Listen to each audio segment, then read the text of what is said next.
വഖഫ് ബോർഡിന്റെ അധിനിവേശങ്ങളെ തുടർന്ന് സ്വന്തം കിടപ്പാടം സംരക്ഷിക്കേണ്ടതിന് മുനമ്പത്ത് സമരം ചെയ്തുകൊണ്ടിരുന്ന കുടുംബങ്ങളെ മുഴുവൻ സന്തോഷിപ്പിച്ചുകൊണ്ട് കേന്ദ്ര സർക്കാർ അവതരിപ്പിച്ച് പാസാക്കിയെടുത്ത വഖഫ് ഭേദഗതി നിയമത്തിൽ രാഷ്ട്രപതി ഒപ്പുവെക്കുകയും ഗസറ്റിൽ വിജ്ഞാപനം ചെയ്ത് നിയമമാവുകയും ചെയ്തിരിക്കുകയാണ്. വഖഫ് അധിനിവേശങ്ങളോട് അനുഭാവം കാട്ടിയ കേരളത്തിലെ ഭരണകൂടം ഇതോടെ പുതിയ വഖഫ് ചട്ടങ്ങൾ പുറപ്പെടുവിക്കാനും അതനുസരിച്ച് മുനമ്പം ജനതയുടെ റവന്യൂ അവകാശങ്ങൾ പുനഃസ്ഥാപിച്ചു കൊടുക്കുവാനും പുതിയ നിയമമനുസരിച്ച് പുതിയ വഖഫ് ബോർഡിലേക്കുള്ള തെരഞ്ഞെടുപ്പ് നടത്തുവാനും നിർബന്ധിതരായിരിക്കുകയാണ്.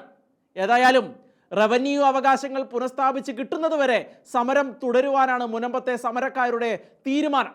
വഖഫ് ഭേദഗതി ബില്ല് നിയമമായത് കോൺഗ്രസിന്റെ സ്ഥലകാല ബോധമില്ലാത്ത പ്രീണന രാഷ്ട്രീയത്തിന് കനത്ത തിരിച്ചടിയായി മാറിയതിനാൽ അത് ഉളവാക്കിയ കടുത്ത ജാള്യത മറയ്ക്കാൻ കോൺഗ്രസിന് ഇപ്പോൾ കള്ളപ്രചാരണവും ശക്തമായ തെറ്റിദ്ധരിപ്പിക്കലുമായി രംഗത്ത് ഇറങ്ങേണ്ടി വന്നിരിക്കുകയാണ്. മുനമ്പത്തെ ജനങ്ങൾക്ക് ഒരിക്കലും നീതി ലഭിക്കില്ല എന്നും തങ്ങളുടേതെന്ന് അവരവകാശപ്പെടുന്ന ഭൂമിയിൽ നിന്ന് അധികം താമസിക്കാതെ അവർ ഇറങ്ങിപ്പോകേണ്ടി വരുമെന്നും ഇപ്പോൾ പ്രാബല്യത്തിൽ വന്നിരിക്കുന്ന ബില്ലിന് മുൻകാല പ്രാബല്യം ഇല്ലാത്തതിനാൽ മുനമ്പം ജനതയുടെ ഭൂമി നഷ്ടപ്പെടുമെന്നും മുനമ്പംകാർ MP ആക്കിയ ഹൈബി ഈഡൻ അടക്കമുള്ള കോൺഗ്രസുകാരും ചില സഭാവിരുദ്ധ ക്രൈസ്തവ നാമധാരികളും പ്രചരിപ്പിച്ചുകൊണ്ടിരിക്കുകയാണിപ്പോൾ. ഇനി ഒരു പടി കൂടി കടന്ന് മുസ്ലിം ലീഗ് നിയമമായി മാറിയ വഖഫ് ഭേദഗതിയെ ചോദ്യം ചെയ്തുകൊണ്ട് സുപ്രീം കോടതിയിൽ അന്യായം നൽകിയിരിക്കെ അതിൽ ഈ കോൺഗ്രസും കക്ഷി ചേർന്നിരിക്കുകയാണ്. ഇന്ത്യയിലെ മികച്ച അഭിഭാഷകനെ കളത്തിൽ ഇറക്കുമെന്നും മുനമ്പം വിഷയം രമ്യമായി പരിഹരിക്കാൻ എല്ലാ പിന്തുണയും നൽകുമെന്നും മുസ്ലിം ക്രിസ്ത്യൻ എന്ന തരത്തിൽ ഒരു പ്രശ്നവും വരില്ല എന്നും ഇതിൻ്റെ പേരിൽ ചിലർ രാഷ്ട്രീയ മുതലെടുപ്പിന് ശ്രമിക്കുകയുമാണ് എന്നാണ് ലീഗ് നേതാവ് കുഞ്ഞാലിക്കുട്ടി പറഞ്ഞിരിക്കുന്നത്. ഇതോടെ കോൺഗ്രസിനെതിരെ ശക്തമായ നീക്കങ്ങളുമായി രംഗത്തിറങ്ങിയ മുനമ്പം ജനത 30% പോന്ന വോട്ട് ബാങ്കിന് വേണ്ടി സഭാപിതാക്കന്മാരുടെ വാക്കിന് പുല്ലുവില പോലും കൽപ്പിക്കാതെ മുനമ്പത്തെ 610 കുടുംബങ്ങളെ ലോകസഭയിൽ ഒറ്റിക്കൊടുത്ത കോൺഗ്രസ് MP-മാർക്കും മറ്റു കോൺഗ്രസ് നേതാക്കന്മാരും ഇനി മുനമ്പത്തെ സമരപ്പന്തലിൽ പ്രവേശിക്കരുത് എന്ന് അവർ കർശനമായി തന്നെ അവിടെ ബോർഡ് വെച്ച് പ്രസ്താവിച്ചിരിക്കുകയാണ്.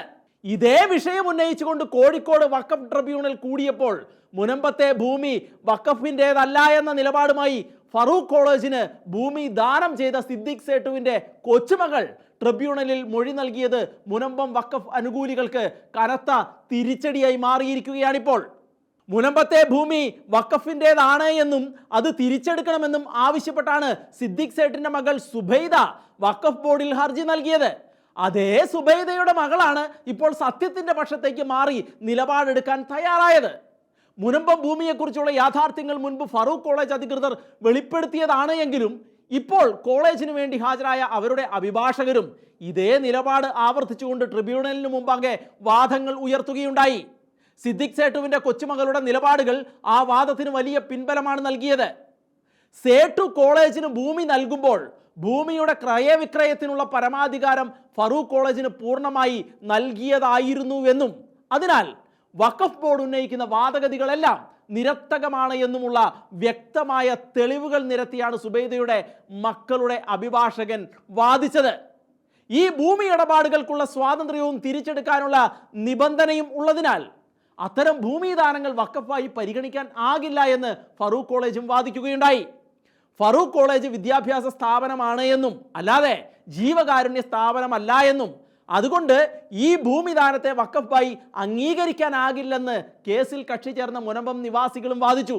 ഇതോടെ ചിലരുയർത്തിയ വ്യാജ പ്രചാരണങ്ങൾ തകർന്ന് അടിഞ്ഞതോടെ ക്രൈസ്തവരെ വെല്ലുവിളിച്ചും കൊണ്ട് പ്രതിഷേധങ്ങൾ അഴിച്ചുവിട്ടുകൊണ്ട് ചില ഇസ്ലാമിക സംഘടനകൾ രംഗത്തിറങ്ങിയിരിക്കുകയാണിപ്പോൾ. മുനമ്പത്തെ സംബന്ധിച്ച കാര്യങ്ങൾ ക്രിസ്റ്റൽ ക്ലിയർ ആയിട്ടും ചിലർ തുടരുന്ന വ്യാജ പ്രചാരണങ്ങളുടെ മുനയൊടിച്ചുകൊണ്ടും കാര്യങ്ങൾക്ക് വ്യക്തത വരുത്തിക്കൊണ്ടും BJP കേരള പ്രസിഡന്റ് രാജീവ് ചന്ദ്രശേഖരും രംഗത്ത് വന്നു കഴിഞ്ഞു. ഒരിക്കലും നടക്കില്ലെന്ന് കരുതിയ വഖഫ് ഭേദഗതി നിയമം കേന്ദ്ര സർക്കാർ ഇപ്പോൾ യാഥാർത്ഥ്യമാക്കിയിരിക്കുകയാണ് എന്നും നരേന്ദ്രമോദി സർക്കാർ പ്രാവർത്തികമാക്കിയിരിക്കുന്നത് മുനമ്പത്തെ ജനങ്ങളുടെ സ്വത്തവകാശം സംരക്ഷിക്കുന്നതിനുള്ള ചരിത്രപരവും നിർണായകവുമായ തീരുമാനമാണ് എന്നും അതിനാൽ ഇനിയും അമാന്തിച്ചു നിൽക്കാതെ മുനമ്പം ജനതയുടെ റവന്യൂ അവകാശങ്ങൾ സർക്കാർ പുനഃസ്ഥാപിച്ച് നൽകണം എന്നും രാജീവ് ചന്ദ്രശേഖർ ആവശ്യപ്പെട്ടിരിക്കുകയാണ്. ഏതെങ്കിലും പ്രത്യേക ആവശ്യങ്ങൾക്കായി സൊസൈറ്റികൾക്കും ട്രസ്റ്റുകൾക്കുമൊക്കെ നൽകിയിട്ടുള്ള പ്രോപ്പർട്ടികൾ വഖഫ് ബോർഡിന് അവകാശപ്പെടാൻ കഴിയില്ലെന്ന് ഭേദഗതി നിയമത്തിൻ്റെ സെക്ഷൻ 2A വ്യക്തമാക്കിയിരിക്കുന്ന കാര്യം രാജീവ് ചന്ദ്രശേഖർ ഊന്നി പറഞ്ഞതോടെ കോൺഗ്രസ് അടക്കമുള്ളവർ ഉയർത്തിക്കൊണ്ടുവന്നിരിക്കുന്ന മുൻകാല പ്രാബല്യം ഇല്ല എന്ന വാദം നനഞ്ഞ പടക്കം പോലെ ചീറ്റിയിരിക്കുകയാണ്.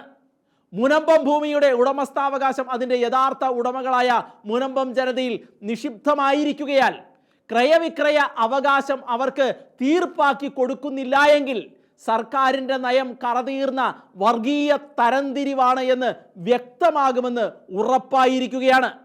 മുനമ്പത്തെ കാര്യങ്ങൾക്ക് ഉത്സാഹം കാണിക്കാതെ കമ്മീഷനെ വെച്ച് മെല്ലപ്പോക്ക് നടത്തിക്കൊണ്ടിരുന്ന സർക്കാരും ഇതോടെ കനത്ത സമ്മർദ്ദത്തിലേക്ക് എത്തിയിരിക്കുകയാണ്.